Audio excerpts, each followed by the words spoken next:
Bonsoir tout le monde.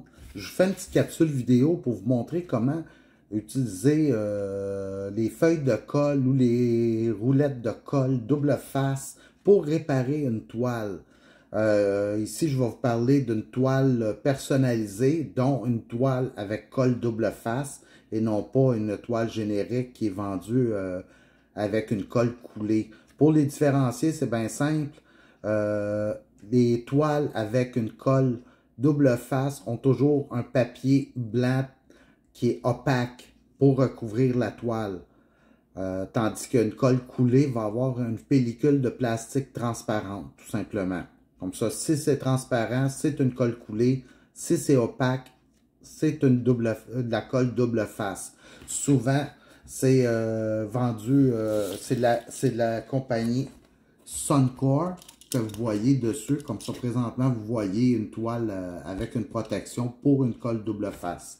Ça, c'est réservé, ces colles-là, c'est réservé pour des toiles personnalisées, en passant.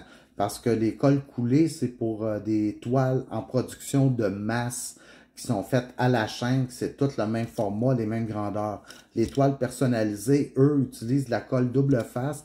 La raison est bien simple, c'est qu'il y a seulement une toile qui est faite dans un format spécifique avec une image, elle est faite unique. C'est pour ça qu'il n'y a pas de machine qui va pouvoir mettre une colle coulée sur une toile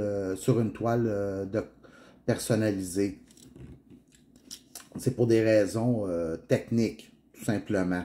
Comme ça, vu qu'ils sont traités une à une, toile par toile, avec des formats tous différents, les compagnies de Diamond Painting utilisent de la colle double face.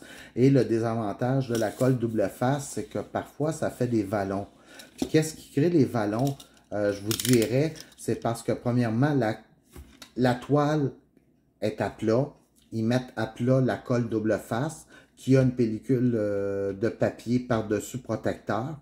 Un papier qui est siliconé, qui l'empêche de coller. Et après, ils vont la rouler pour l'expédier. Ils n'ont pas le choix, ils ne peuvent pas expédier une toile à plat. C'est impossible. Surtout que ils sont fabriqués tout en Chine, comme ça, c'est inimaginable l'envoyer à plat. Comme ça, ils vont la rouler. Ce que ça fait, c'est que le papier va glisser un petit peu sur la colle. C'est un effet de friction qui se produit. Comme ça, quand que vous la déroulez, si vous n'utilisez pas la technique que je vous ai montré, comment préparer une colle dans une vidéo précédente, ça peut créer des vallons. Même que des fois, les vallons sont déjà dessus aussi. On ne peut pas rien y faire. Ça fait partie des avantages de ce procédé-là. Comme ça, moi, ce que je fais pour... moi, ce que je fais pour régler cette situation-là, quand c'est vraiment problématique, j'avais fait une vidéo comment réparer une toile très endommagée. J'ai utilisé un fer à repasser pour l'aplatir.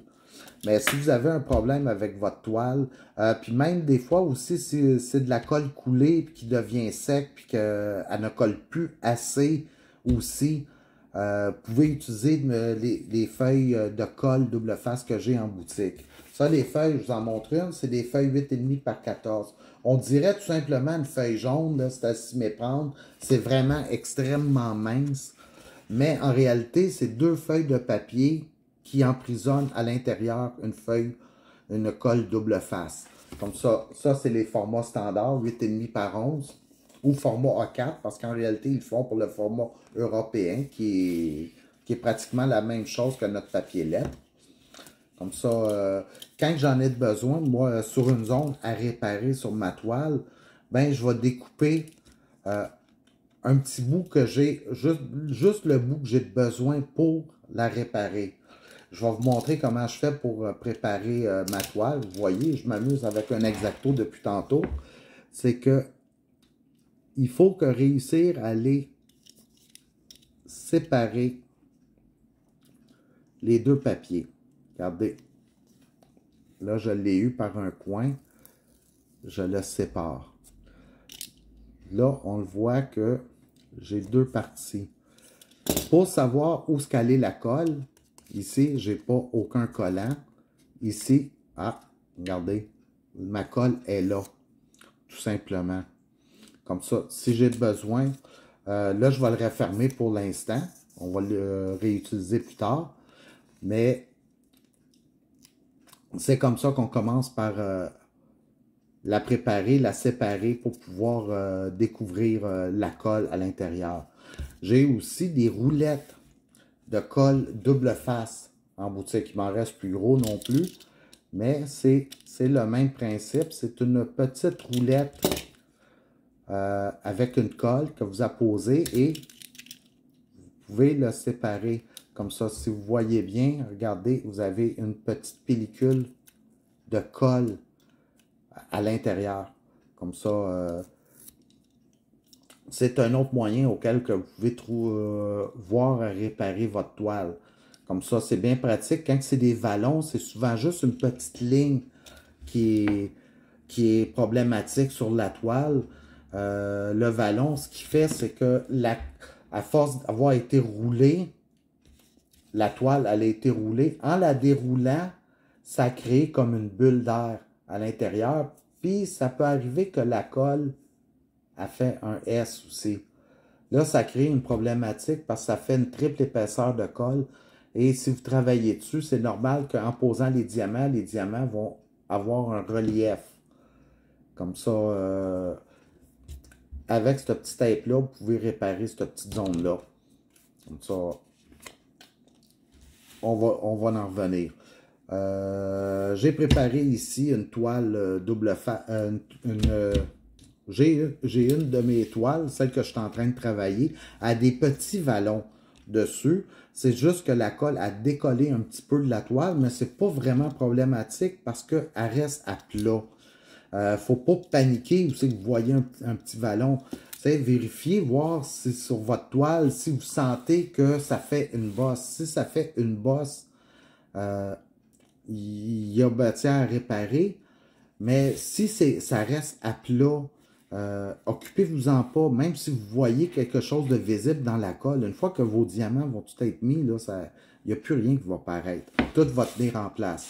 Comme ça. Mais faites attention, par exemple, c'est peut-être votre papier protecteur qui a un pli qui va vous créer une bosse. Comme ça, prenez un papier à plat pour la mettre par-dessus la zone, passez votre doigt, puis si vous voyez qu'il n'y a plus de bosse, ben là, occupez-vous-en pas. Paniquez pas avec ça. Okay. Comme je vous expliquais aussi, comme c'est une colle coulée aussi, si ça ne colle plus, on peut mettre une pellicule de colle par-dessus votre colle déjà existante pour aider à retrouver son adhérence. Okay. Comme ça, je me mets sur pause. Je vais changer la caméra d'angle, puis je vais vous montrer l'exercice en direct. Tantôt. Bon, me voilà. J'ai ma toile. Ça se trouve être une toile mystère présentement que je suis en train de travailler dessus. Comme vous pouvez voir, je ne sais pas si on peut voir vraiment à l'écran. J'ai ici... Oups, non, on ne peut pas voir. Ici, j'ai un petit vallon qui est quand même minime. Moi, en temps ordinaire, je ne panique pas avec ça parce qu'il est à plat. Comme je vous ai expliqué, prenez une partie de votre papier qui est à plat. Je sens aucun relief, aucune bosse. Comme ça, les diamants vont toujours être à plat. Ça va rester. C'est juste un petit défaut dans la colle, mais c'est tellement minime qu'une fois le produit fini, ça ne paraîtrait pas. Si ça serait problématique, que vous sentez une bosse, vous pouvez aller avec votre X-Acto. Vous faites attention de ne pas traverser la toile, par exemple. Juste pour couper la colle. Tout simplement pour qu'elle puisse avoir une chance de s'étendre. Puis là, vous pouvez la replacer.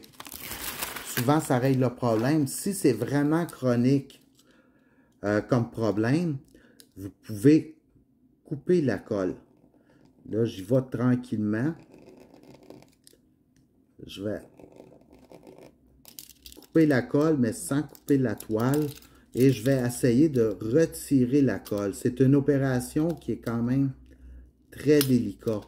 Je ne sais pas si on peut voir, mais regardez, j'ai réussi à enlever un petit bout de colle. Ouais, je vais le placer ici en attendant. Et je vais gratter jusqu'à temps que je puisse enlever tout mon vallon qui est problématique. Travaillez toujours ça avec une lame qui est bien affûtée aussi.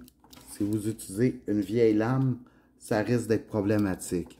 C'est sûr que là, présentement, moi, ma toile, son problème de vallon,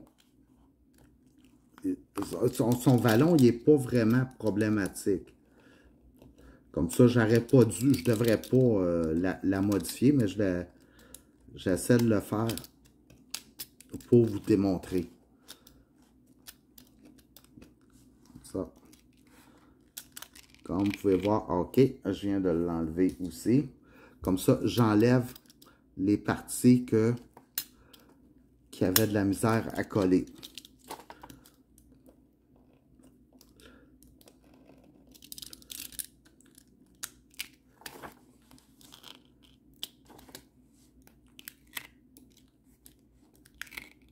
Tenez. Comme ça, là, j'ai des parties ici qu'il n'y a plus de colle du tout.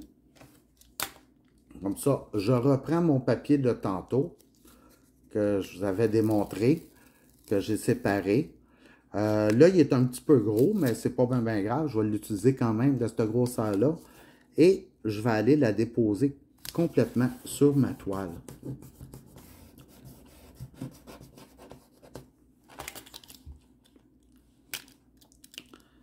Et après, j'ai juste enlevé, je ne sais pas si on voit, j'enlève tout simplement le papier et je retrouve mon collant sur la toile.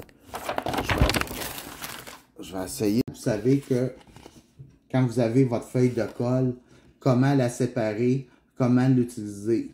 Vous enlevez toujours juste une feuille de protection.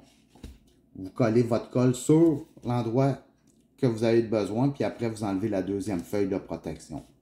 Tout simplement. C'est tellement mince que ça ne donnera pas de relief non plus. Comme ça, vraiment, ça va aider à réparer votre toile. Même chose pour ici. C'est que si vous avez juste une petite bande, vous avez juste à placer une bande de colle double face en ruban dans la zone. Et après, vous enlevez le papier protecteur sur le dessus. Comme ça, le tour est joué, votre toile est réparée. Okay? Là, en tout cas, j'espère que ça va avoir répondu aux questions de certaines personnes. Puis ben, là-dessus, je vous souhaite une bonne soirée. Au revoir.